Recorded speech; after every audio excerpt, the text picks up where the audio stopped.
कक्षा 9 मैथमेटिक्स प्रश्नावली 8.1 के 5 प्रश्न हम पहले पढ़ चुके हैं। आज हम पढ़ेंगे प्रश्न 6 से।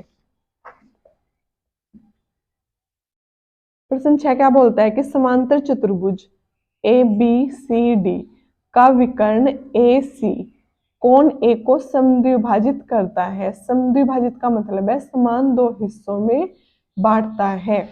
तो जो विकर्ण है AC वो कोण A को दो हिस्सों में बांटता है। जितना हिस्सा इधर है उतना हिस्सा इधर है, मतलब ये कोण और ये कोण बराबर है।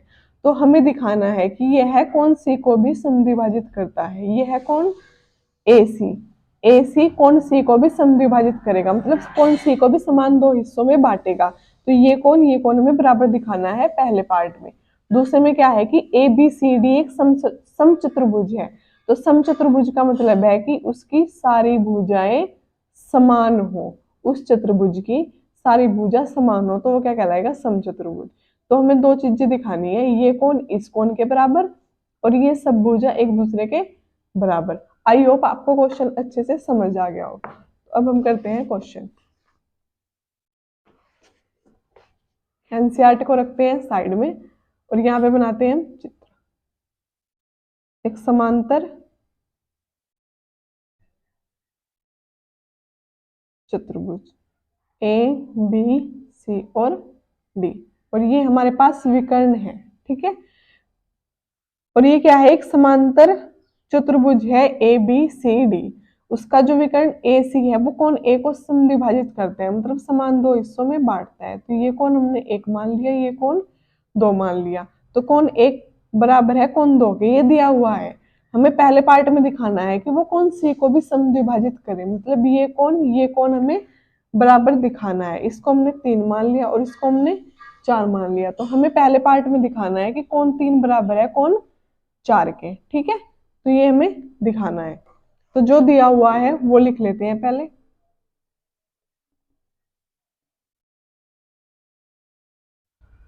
दिया हुआ है कि ABCD एक समांतर चतुर्भुज है।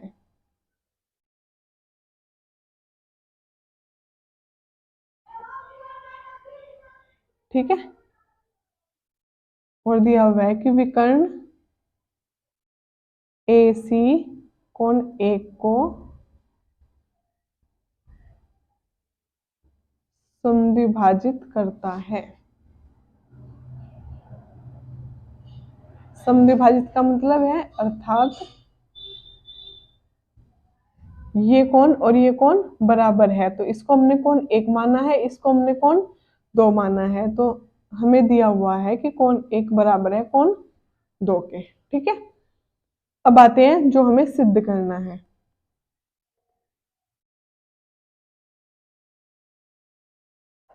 हमें सिद्ध करना है, पहले पार्ट में सिद्ध करना है कि यह कोण कि विकर्ण AC कोण C को भी समद्विभाजित करता है।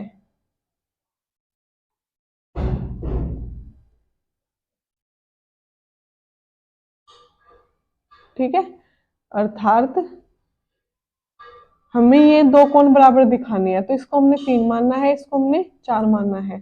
तो हमें दिखाना है कोण 3 बराबर कोण 4 के। और सेकंड पार्ट में हमें दिखाना है कि ABCD एक समचतुर्भुज है।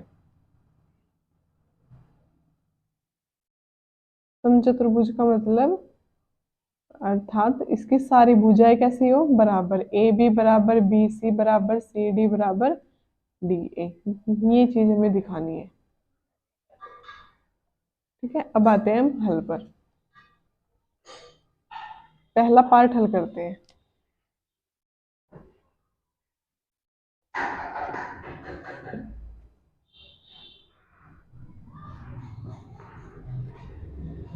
अब देखो, अगर ABCD एक समांतर चतुर्भुज है तो इसके सामने की भुजा एक दूसरे के समांतर होगी। AD समांतर होगा BC के। देखो, अगर ABCD एक समांतर चतुर्भुज है तो ये भुजा इस भुजा के समांतर होगी और ये एक तिर्यक रेखा होगी। तो ये कोण इस कोण के बराबर होगा। क्यों? क्योंकि एकांतर अंतःकोण है। ऐसे करके देख लो कि ये भुजा इस भुजा के समांतर है और ये एक तिर्यक रेखा है, तो ये कोण इस कोण के बराबर होगा। कोण एक बराबर होगा कोण 4 के, क्योंकि एकांतर अंतःकोण बराबर होते हैं। और ऐसे ही ये भुजा इस भुजा के समांतर है और ये एक तिर्यक रेखा है, तो ये कोण इस कोण के बराबर होगा, क्योंकि ये क्या है आपस में एकांतर अंतःकोण है।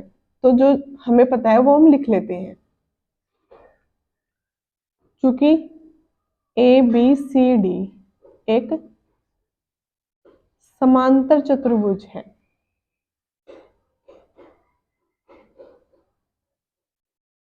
ठीक है, अतः ए डी समांतर होगा बी सी के।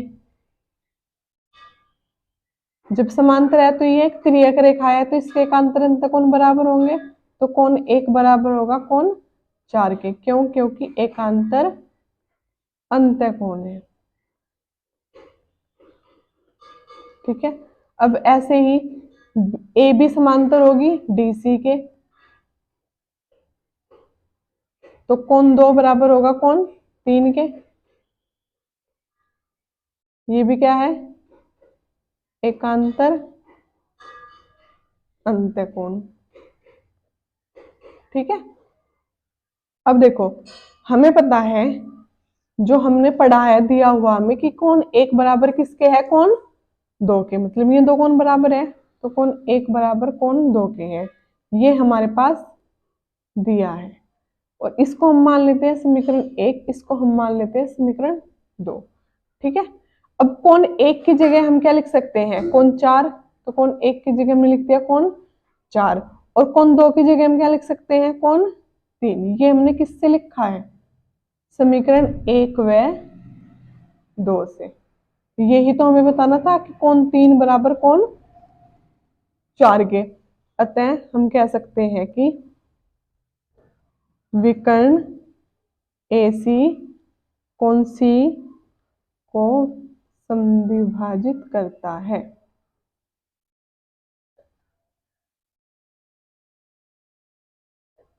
इतना आसान है सॉल्व करना। हमें कोण 3 कोण 4 के बराबर दिखाना था, वो हमने दिखा दिया। जहां ये एक दूसरे के बराबर हुए, तो इसका मतलब कोण C को भी समान 2 हिस्सों में बांटता है विकर्ण AC, ठीक है। अब आते हैं इसके सेकंड पार्ट पर। सेकंड पार्ट में हमें क्या दिखाना है? कि सारी भुजा समान है। अब देखो, हमने पढ़ा है कि कोण 1 बराबर कोण 2 के, ये हमारे पास दिया हुआ है, ये दो कोण बराबर है, ठीक है। और कोण 1 बराबर है कोण 4 के। क्यों? क्योंकि एकांतर अंतःकोण है, ये भी हमने पढ़ा है। ये है एकांतर अंतःकोण, ठीक है। तो इन दोनों कोणों से क्या हो जाएगा? जब कोण 1 कोण 2 के भी बराबर है, कोण 1 कोण 4 के बराबर है, तो कोण 2 और कोण 4 आपस में बराबर हो जाएंगे। अतः कोण 2 बराबर किसके है? कोण 4 के, ठीक है। कोण 2 बराबर किसके हैं? कोण 4 के। अब इस त्रिभुज में देखो, इस वाले त्रिभुज में ये दो कोण बराबर हैं, तो इनके सामने की भुजा भी क्या होंगी? बराबर। बराबर कोण की सम्मुख भुजाएं भी क्या होती हैं? बराबर। कोण 2 के सामने वाली भुजा क्या है? BC, और कोण 4 के सामने वाली भुजा है AB। तो जैसे कोण 2 बराबर है कोण 4 के, तो BC भी बराबर होगा AB के, ठीक है। त्रिभुज ABC में कोण 2 के सामने की भुजा है BC, और कोण 4 के सामने की भुजा है AB। इसको मान लिया समीकरण 3। इसका एक्सक्यूज लिख देते हैं कि समान कोणों की सम्मुख भुजाएं हैं, इसलिए बराबर है, ठीक है। समान कोणों की सम्मुख भुजाएं। अब देखो, अगर ABCD एक समांतर चतुर्भुज है, तो समांतर चतुर्भुज की आमने सामने की भुजा बराबर होती है। BC बराबर होगा AD के, और AB बराबर होगा DC के। BC बराबर होगा AD के, और ए बी बराबर होगा डी सी के। क्यों? क्योंकि ए बी सी डी एक समांतर चतुर्भुज है।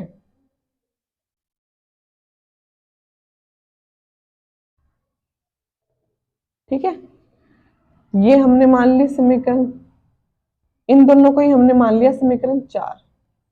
ठीक है, अब समीकरण 3 व समीकरण 4 से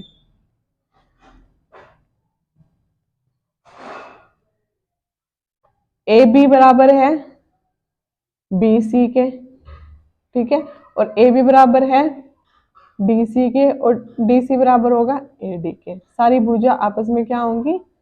बराबर होंगी। और यही हमें दिखाना था। तो अतः हम कह सकते हैं कि ए बी सी डी एक समचतुर्भुज है, समचतुर्भुज होगा, और यही हमें दिखाना था। ठीक है, अब आते हैं हम नेक्स्ट प्रश्न पर। प्रश्न 7।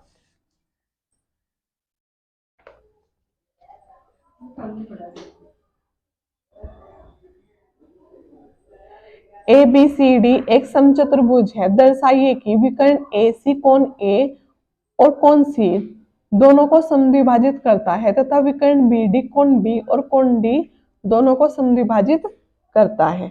हमें एक चतुर्भुज लेना है, समचतुर्भुज ए बी सी डी। देखो, प्रश्न के अनुसार हम पहले चित्र बनाते हैं।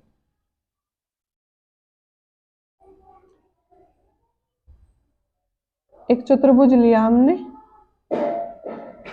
ए बी सी और डी समचतुर्भुज है, तो इसकी सब भुजा समान होंगी। अब उसने कहा है कि विकर्ण ए सी कोण ए और कोण सी, कोण ए और कोण सी दोनों को समद्विभाजित करता है। मतलब कोण ए को भी समद्विभाजित करता है और कोण सी को भी समद्विभाजित करता है। ये हमें दिखाना है कि ये दो कोण बराबर और ये दो कोण बराबर। तो इसको हम मान लेते हैं कोण 1, इसको मान लेते हैं कोण 2, और इसको मान लेते हैं कोण 3, इसको मान लेते हैं कोण 4। तो हमें दिखाना है कि ए सी है जो वो कोण ए को भी समद्विभाजित करता है और कोण सी को भी समद्विभाजित करता है। इसका मतलब कि कोण 1 बराबर कोण 2 के और कोण 3 बराबर कोण 4 के। ठीक है, अब उसने कहा है कि तथा विकर्ण बी डी, एक विकर्ण है बी डी, वो कोण बी और डी दोनों को समद्विभाजित करता है। बी को भी समद्विभाजित करता है और डी को भी समद्विभाजित करता है। तो इसको हमने मान लिया 5, इसको 6 और इसको 7, इसको 8। तो इसका मतलब है कि 5 बराबर दिखाना है 6 के और 7 बराबर दिखाना है 8 के। आई होप आपको प्रश्न अच्छे से समझ आ गया हो। अब इसको हम हल करते हैं। प्रश्न में जो दिया हुआ है वो लिख लेते हैं। दिया है कि ए बी सी डी एक समचतुर्भुज है।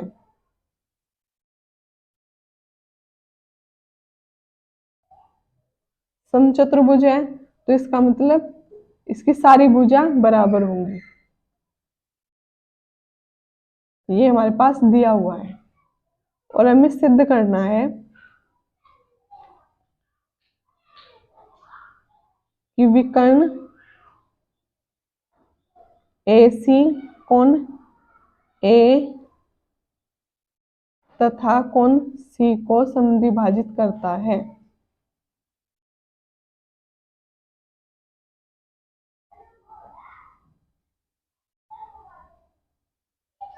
अर्थात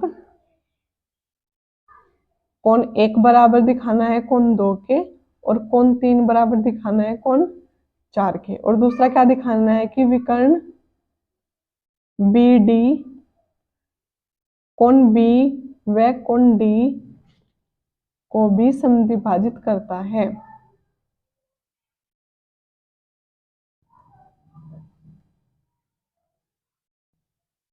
इसका मतलब है कि कोण 5 बराबर दिखाना है कोण 6 के और कोण 7 बराबर दिखाना है कोण 8 के। ये हमें सिद्ध करना है। ठीक है, अब आते हैं हम हल पर। एनसीईआरटी को रखते हैं साइड में। देखो, अगर हम ये वाला त्रिभुज और ये वाला त्रिभुज सर्वांक्षम दिखा दे तो हम आसानी से बोल सकते हैं कि ये कोण इसके बराबर है और ये कोण इसके बराबर है। तो ये वाला त्रिभुज और ये वाला त्रिभुज लेके चलते हैं हम, त्रिभुज ए बी सी और त्रिभुज डी सी ए, त्रिभुज ए बी सी और त्रिभुज डी सी ए, ये वाला त्रिभुज और ये वाला त्रिभुज। तो लेते हैं कि त्रिभुज ए बी सी व त्रिभुज डी सी ए में, इन दो त्रिभुज में देखो ये भुजा इस भुजा के बराबर है और ये भुजा इस भुजा के बराबर है। क्यों? क्योंकि समचतुर्भुज है, इसकी सारी भुजा समान है। तो ये भुजा इसके बराबर और ये भुजा इसके बराबर। तो हम लिख देंगे कि ए बी बराबर ए डी के और बी सी बराबर डी सी के, क्योंकि ये हमारे पास दिया हुआ है, ये सब भुजा बराबर है। ठीक है, दो चीज हमने दिखा दी। तीसरी चीज हम क्या दिखा देंगे कि ए सी इस त्रिभुज में भी आ रहा है और ए सी इस त्रिभुज में भी आ रहा है। तो ए सी इधर भी है और इधर भी है, तो ए सी बराबर ए सी की ये हो जाएगी हमारे पास उभयनिष्ठ भुजा जो दोनों तरफ है। तो हम बोल सकते हैं कि दोनों त्रिभुज एस एस एस इनकी भुजा भुजा भुजा से सर्वांक्षम है। ठीक है, अगर दोनों त्रिभुज सर्वांक्षम आ गए तो इनके संगत कोण भी बराबर होंगे। तो कोण एक बराबर होगा कोण 2 के और कोण 3 बराबर होगा कोण 4 के। ये किससे हुआ? सीपी सीपी से, सर्वांक्षमता के नियम से। ठीक है, ये हमने दिखा दिया। अब कोण 1 बराबर कोण 2 के दिखाया, कोण 3 बराबर कोण 4 के दिखाया। तो इसका मतलब हम कह सकते हैं कि विकर्ण ए और सी दोनों को समद्विभाजित करता है। अतः विकर्ण AC कोण ए और कोण सी दोनों को समद्विभाजित करता है। ठीक है, अब आते हैं BD वाले पे। तो BD का हम पूरा सोल्व करके नहीं दिखाने के, इतना लंबा करने के बजाय हम ऐसे लिख सकते हैं कि इसी प्रकार अब हम कौन कौन से त्रिभुज ले रहे हैं? ये वाला त्रिभुज और ये वाला त्रिभुज, त्रिभुज ABD सर्वांक्षम हो जाएगा त्रिभुज BCD के। ठीक है, दोनों त्रिभुज सर्वांक्षम हो जाएंगे तो हम लिख सकते हैं कि कोण 5 बराबर कोण 6 के और कोण 7 बराबर कोण 8 के। अगर दोनों कोण बराबर है तो इसका मतलब विकर्ण BD B और D को भी समद्विभाजित करता है और ये हमें दिखाना था। नेक्स्ट पर्सन नेक्स्ट वीडियो में। वीडियो अच्छी लगे तो लाइक करें, शेयर करें, कमेंट करें और चैनल को सब्सक्राइब करना ना भूलें।